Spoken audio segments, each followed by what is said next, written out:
Zo'n 40 rolstoelers en begeleiders verzamelden vrijdagmiddag op het Schouwburgplein in Venray. De bewoners van de zorggroep genoten met volle teugen van de rolstoeldriedaagse.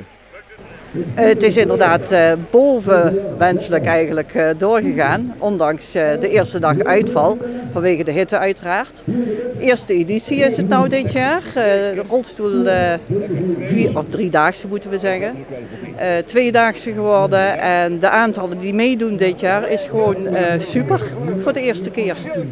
De eerste keer, hoe ben je op het idee gekomen dit te organiseren?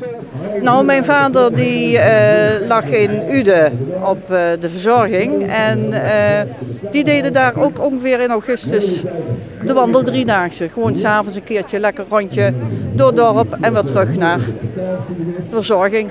En dat was eigenlijk de insteek. En de afgelopen jaren heb ik zelf dus veel gewandeld. En dit jaar dacht ik gewoon van, kijken of ik ook iets kan betekenen voor alleen de rolstoelers, want daar is een gebrek aan. Je kunt met de avondvierdaagse meedoen, maar dat is voor de meeste mensen toch een beetje een indruk van te veel prikkels.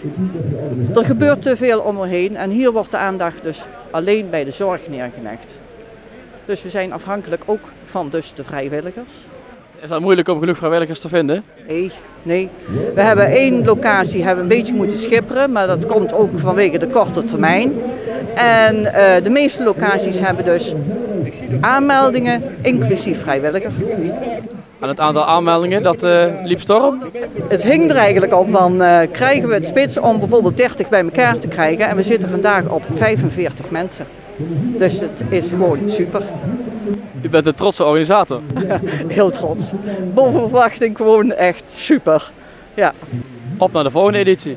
Op naar de volgende editie. Het staat al in de planning dat we een evaluatie op het programma zetten. En we beginnen al in januari met de voorbereidingen voor de volgende editie. Met meteen in september, oktober al afspreken wanneer we het volgend jaar gaan doen.